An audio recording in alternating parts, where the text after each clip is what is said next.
Welcome to this episode of Your Wellness MD podcast. Family physician and wellness expert, Dr. Daniela Steyn, has meaningful conversations that will take your health to the next level. She explores the connection between a healthy body, mind, and soul, and shares tips that will enable you to thrive. Dr. Steyn has helped thousands of people have a better quality of life by improving their health with science-based knowledge, education, better nutrition, mindfulness, and lifestyle choices. Join us today, empowering you to live your best life with optimal health.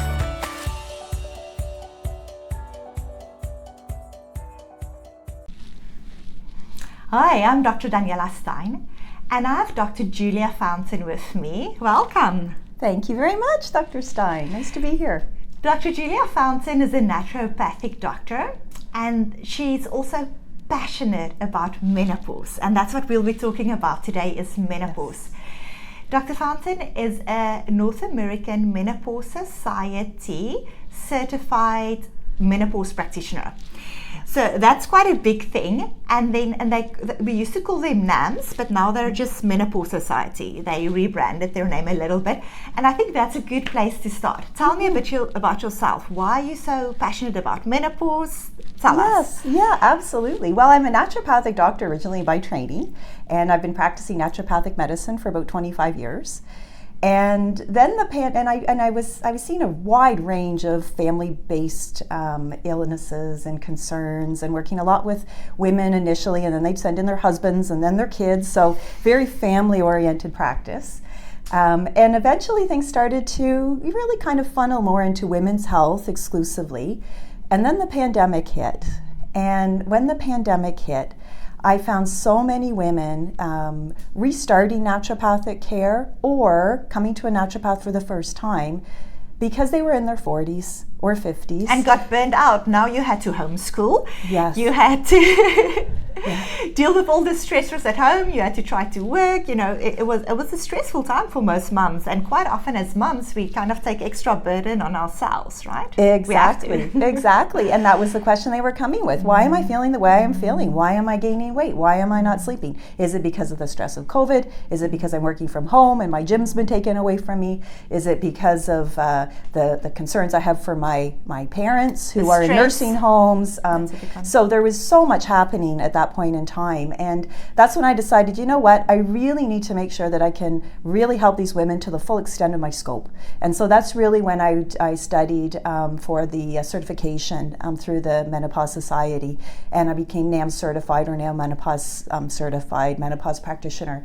And now exclusively my practice is wholeheartedly dedicated to working with women in midlife through menopause and post-menopause as well. And I love working with women in midlife because it is in some ways such a complex time from a health point of view. So much happening, so many balls in the air. But at the same time, there is so much that we can provide naturopathically, medically, and educationally. So much opportunity to feel better. And that's the purpose of today's video. So thanks for watching. We want to give you things that you can do right away at home that you can do to feel better. There are so many things you can implement. So Dr. Julia, tell me, why are you specifically, your own journey, why you are so passionate in your own life about menopause? Well, I'll tell you, I was one of those women in COVID who was going through perimenopause. And if there's some things that you can do that will make perimenopause even more difficult, is going to be you put women in perimenopause in isolation. You take away their gyms, you put them working from home, sitting in front of a screen all day, incubating in stress. You challenge the health of their parents and their children, and there is a lot that happens then already to create stress, and then you add the perimenopause onto that. And I was one of those. I was one of the women in our generation who was going through some of the worst perimenopausal symptoms through COVID. And again, with limited access to non-urgent medical care, some women fell through the gaps in terms of preventative screening during that time. And I used to work a lot with menopausal women when I was in my 30s and in my early 40s. But it's difficult when you go through it yourself. It's a different bird, very different. And patients would tell me, you know so much about menopause, you're going to breeze right through it. And I was thinking, well, maybe I will. But then it hit, and no, the night sweats, the difficulty sleeping, the days where you just feel so off, you lose your mojo, you just lose confidence. There's so much that happens emotionally as well too. And then just the unpredictability of when you were going to have your period, and when you did have your period, how long it was going to be. Because you mentioned that you went through peri-menopause, so if maybe some of our audience are not sure, like, what is peri-menopause? So what menopause is at the end of your menstrual years, you go through this phase where your period might become irregular, your period might become much heavier. And then you can start tracking your period if you know that it's heavier, longer, shorter, irregular. You can track your menstrual cycle. And then when you see you haven't had your menstrual period for a full year, that day you say that you're now in menopause. But you will have symptoms for some people, maybe 10 years before that one day when we celebrate the year anniversary after your last period. So that one day is your menopause day. But there's a lot of things that happen around it when you're perimenopausal, where you might be having symptoms, you might still have a period, and then we say you're perimenopausal. Or even I see clients who haven't had their period for 2 years, but they might have significant symptoms. And then we still manage and treat those symptoms, even though you don't say, oh, you're post-menopausal, you haven't had your period for 2 years, you can't get any help. You never get to that point. You say that so that's peri. The word peri comes from the word that says around. So it's the time around your menopause, and meno means menstrual cycle, and pause means pause or stop. So it's the time around the stopping of your period. Exactly. And as you mentioned, for some women it's 10 years. For some women it's a relatively short amount of time. We just don't know how long our perimenopausal period is going to be. And for every woman it's different. That's the biggest thing. If your friends went through this very smoothly, or your mom went through this very smoothly, it doesn't mean necessarily it's going to be as easy for you. And I've also found that people would often, as they start going through it, they would ask mom, ask grandma, what did they experience? And people experience it different. What's been your experience? What was different in the previous generations with now? What's the more modern menopause? Yeah, exactly. And I really like to prompt women too to examine their perimenopausal transition. And I really do feel that we have so many benefits in midlife, and especially our generation here, in that we have so much access to information, whether it's online, whether it's social media, whether it's podcasts, so many ways. And that's our goal with this, to give you that information so that you can thrive through this period. Exactly. And that's really what a modern menopause is. It's really making educated decisions, knowing what your options are, so that you can make the transition on your own terms. Yes. When we start to think about our mother's menopause, our menopause is going to be very different. Our mother's menopause, many of our mothers were going through menopause around the time of the Women's Health Initiative study in the early 2000s. That's when my mom went through it. Yes. And she was on hormone replacement therapy, and I said, stop right away. Yes. And then they explained to us why, it's not necessarily as harmful as we thought, but I just stop right away because I was going through med school. Yes. And then we had to find all the other remedies, herbs, other things that we can do to help my mom transition through menopause, because she had the hot flashes, she had brain fog, she had difficulty concentrating. And she said, but hormone therapy, she felt, gave her that edge to compete with younger people at work, because she was in a very high position at work. So she felt she had to sleep well. She couldn't break out into hot flashes when she's giving a big presentation. She had to have that edge, which she felt hormone therapy gave her. I said, no hormone therapy allowed at that stage 20 years ago. And then we looked at all the other alternative herbs, supplements, other strategies, that she could implement. Exactly. And so that became a real era then of finding what the alternatives are, finding what the options are. At the same time, though, in the early 2000s, the access to allied health professionals was less as well. Yes, for sure. Yeah, I graduated in the late 90s, and nobody really knew what a naturopathic doctor was here in Canada at that time. I shouldn't say that exactly, but not so much as it is now. Yes. And so certainly women were looking for options. The options weren't always readily available as they are today. So when we think about our grandmother's generation, they only had access to what their doctors would tell them and maybe some reading that they would do. But again, hormone therapy was in its infancy. In the 1940s was the first hormone prescribing. And so really their options were somewhat limited as well too. So they often were left with just kind of accept it and bear it. And they didn't have all the research we have now. Yes. Even 20 years ago when hormone therapy, when that Women Health Initiative study came out, everyone got scared. Now they've done research upon research upon research. And now we know that there is benefit for some people in some situations with hormone therapy, so which people didn't know. And you yourself can do a search and to try find out, listen to this podcast. So when you start, I think that's the next big thing to chat about. Now, when you work with clients, you explain to them that going through the menopause and the way we approach menopause is like a piece of cake. But none of my clients think menopause is a piece of cake. No. So explain to me, where do you come, why do you call it cake? Yes, a piece of cake? Well, it's so true, and we don't mean it literally, we mean it more metaphorically, in that midlife is not a piece of cake. There's a lot of balls in the air, and it's a very complex time to manage. But it is an amazing time, and you can thrive through this. You can be healthier, stronger, fitter, have more wisdom. So, and that's the purpose. That's why we come to work every day, to help people to thrive through menopause. I mean, that's the title of my book, is Thrive Through Menopause. You can thrive, but there are certain steps to thrive. So what are these steps? Yes, exactly. And that's the thing is we don't want to think of menopause as a medical event. Women will go through this. They've been going through this for generations, and it's an unavoidable part of maturing and aging. However, it doesn't mean that we need to suffer. And so when I was putting together a clinical plan for patients, I realized that women were coming peri-menopausal or menopausal with different thoughts in mind and how they wanted to make their way through that transition. So I wanted to have something for every woman that was coming for me. So that's when I started to look at different tiers of care that women would require. So I always start with a tier of education. Education is just understanding what's happening, the process of perimenopause, the changes in ovarian function, the changes in metabolism, the changes in cardiovascular risk. I believe as well too, education involves your medical doctor and your allied health professionals as well, in terms of educating what's going on in your body. So having your routine screening done, having your blood work done as well too. And that's big. That's why a lot of people come to me as a medical doctor who specializes in menopause, because that's important. We have to get our mammograms, our pap smears.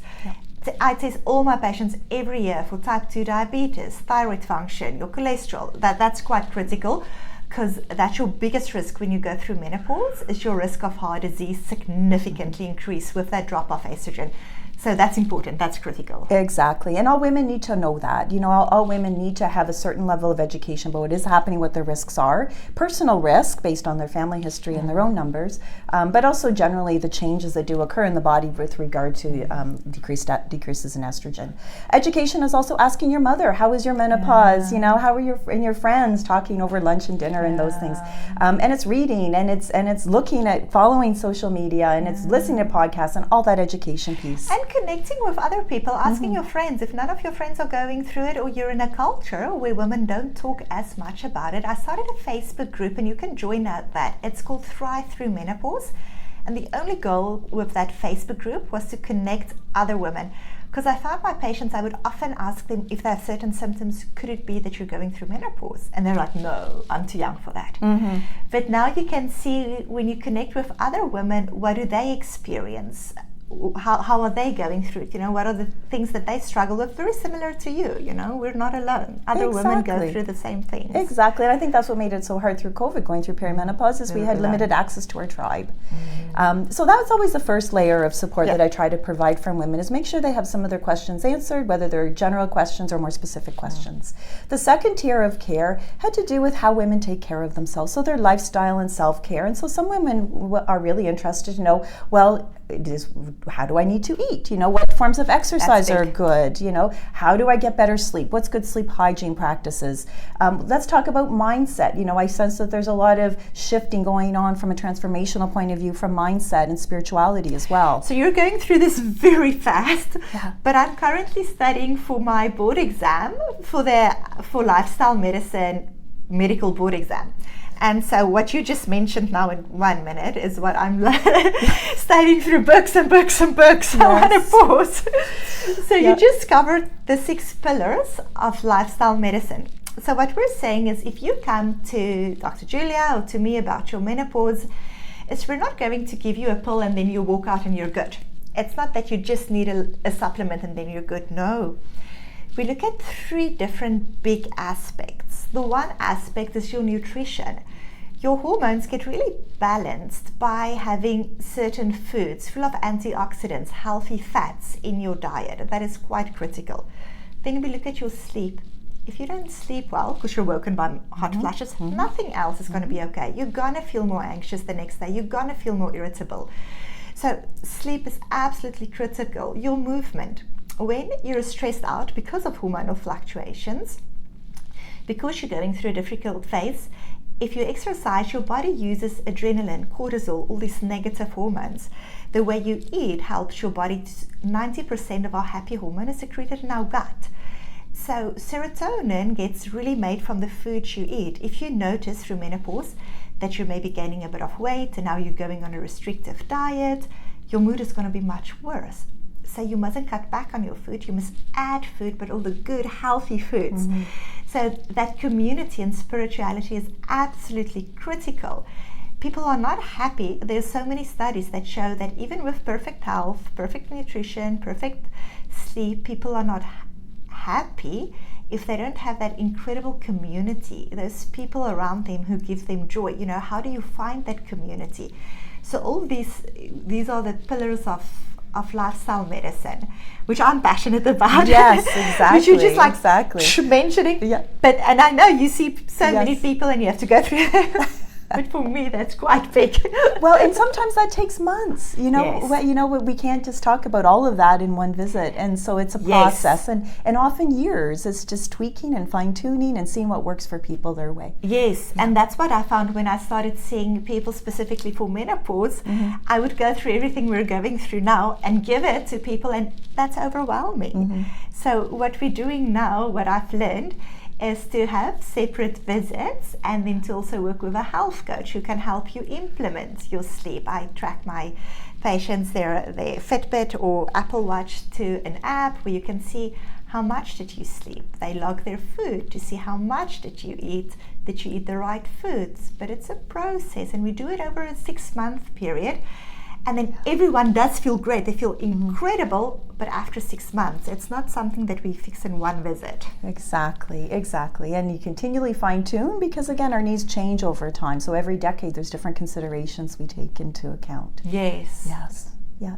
And so those were the first 2 tiers. So that was education, that was the lifestyle piece. And for some women, that's all they were coming to me as a naturopathic doctor for, is they just wanted to understand what was happening and what they could do self-care wise to help themselves on a daily basis. And to be honest, those daily things we do, the habits, the routines we do on a daily basis, they have a huge impact on our health and our hormones and our risk. The 3rd tier of care was for people that were wondering, well, do I need to take supplements? You know, I hear about vitamin D, calcium, omega-3, whole list of supplements. Some people would come with garbage bags full of supplements that they were taking. Do I need to take all this?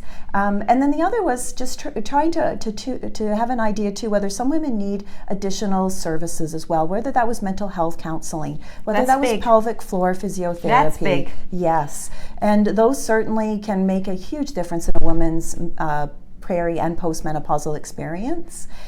So we do some testing, nutrient testing. We just make sure that your D is in a good range. We do dietary inventories for calcium to make sure that the calcium levels are in a good range, that you're getting through foods.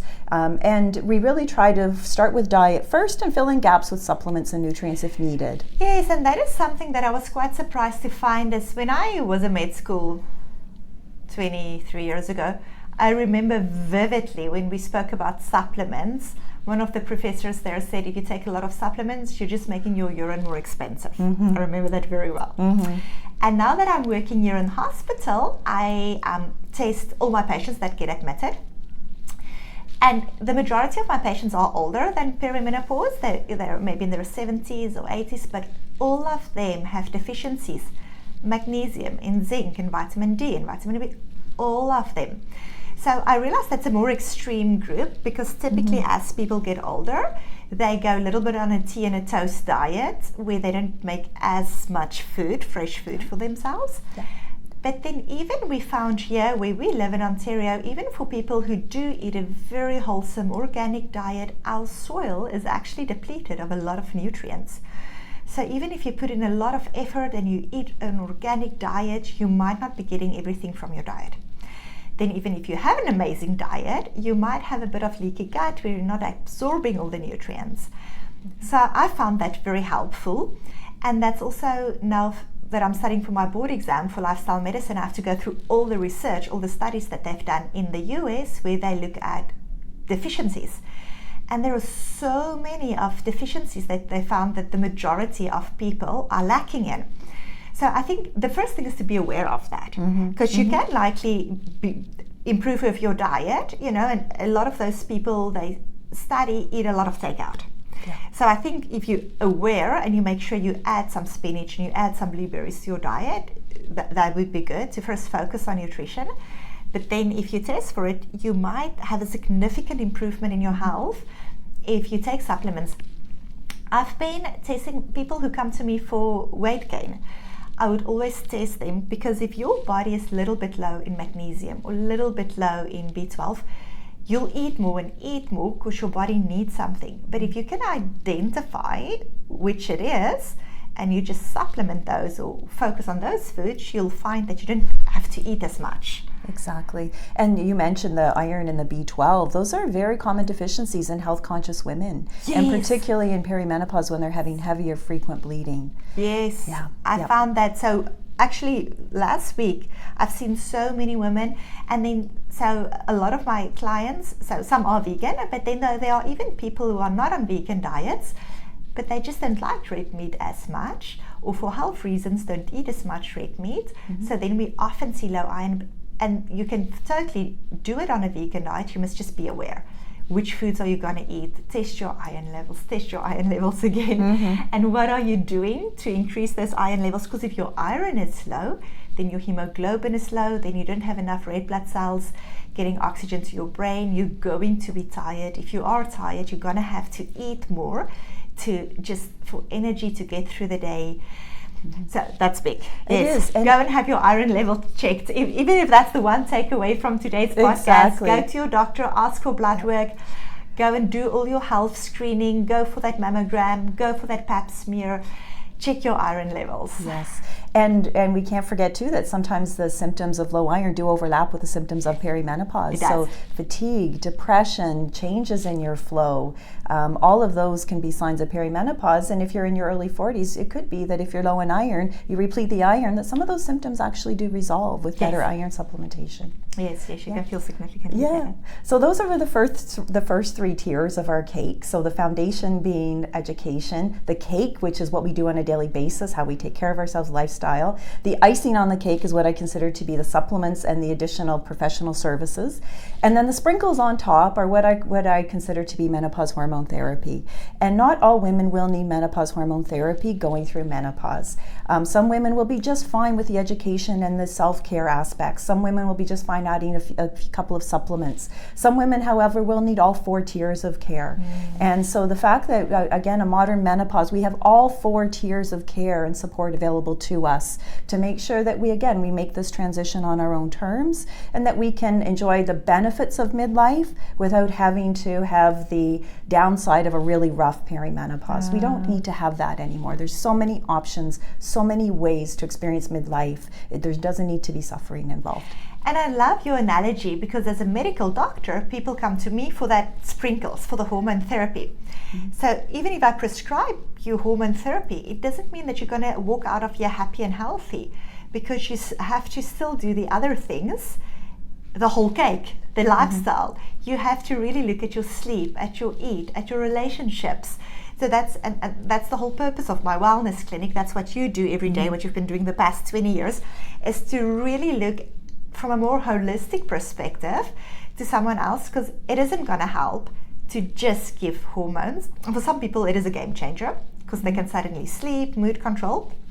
It can be a game changer, but it's still just the sprinkles. It doesn't help you now able to sleep better, but you still scroll on your YouTube all night So We're guilty. So we have to put those. That helps to know what age someone is, right? If a patient tells me they're on TikTok all night, I know they're on a different age group than if you're on YouTube all night or on Facebook all night or on LinkedIn all night.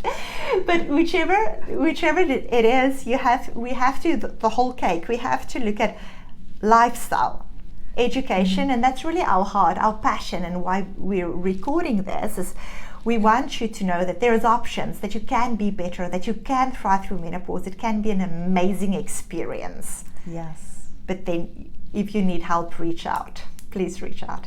Exactly. Tell me, what do you see for the next generation? Because I found just in my life, my children are now going through teenage years. How old are your kids now? Well, my kids are in their late teens, early 20s. Yes. And I do have boys. I don't have daughters, but I certainly work with a lot of young women. And yes. And I see how important it is for me to really guide my kids through teenage years. But then I found that a lot of my clients and my patients, their moms are not really able to guide them as well through menopause. So I would have women come to me and they would say, what is wrong? Because I'm having all these symptoms. And then I ask my mom, and my mom said, oh no, it's not that bad. She never needed hormone therapy. No, it was not. On the one hand, I think people often don't remember. It's like with childbirth. I delivered a lot of babies, and I would often stand for hours and hours next to that mom pushing that baby out. I would be traumatized after the delivery. And when I see them for their 1 week checkup in the clinic, I would hear how they tell the staff, oh no, it was easy, 2 pushes and the baby was out. And I would think, what? I was there for hours and hours and you just had 2 pushes.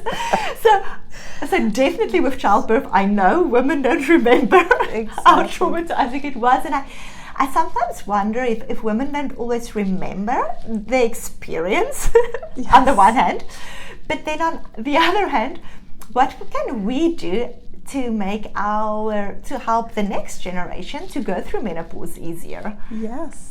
Well, you know what? I do feel that having a mother that is educated in what her options are, and having our daughters see ourselves moving through perimenopause and menopause with our eyes wide open and talking about it with our daughters. That's big. That's I think are very really important. Increased my awareness in my 20s, because my mom explained to me everything she was going through. Yes. So that makes a big difference, right? I think it does. Education. Absolutely. And as we know, each generation there's new leaps in medical science and even lifestyle medicine. There's lots more research coming out year by year. So our daughters are going to have so many more options, I anticipate.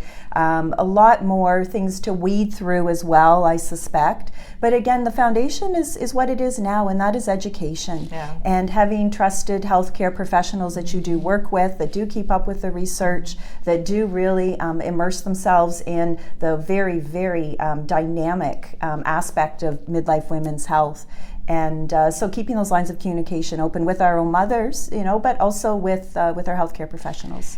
And I encourage each one of you to do that, to find out what is best for you, to keep searching till you have the answers. Because we want you to have a good quality of life, to thrive through menopause. You can feel amazing. This is a great phase in your life, and you can really, really thrive through this phase. You can have that position at work. You can have a good relationship with your spouse, with your teenage children, even if both of you are going through hormonal changes. You can be in great shape, you can be strong, you can be fit. We want you to get there. Prioritize yourself. I feel up to now, your children or your husband might have been a health priority, but really take some time and focus on your own health. And we are there for you. I'll put Dr. Julia's contact information down below. You can contact her. She has a big naturopathic practice close by. You can contact me. Any questions, we'd love to answer your questions. And thank you so much for watching. Thank you, Dr. Julia, for your time. Thank you so much. I really appreciate it. Thank you. All the best. Take care.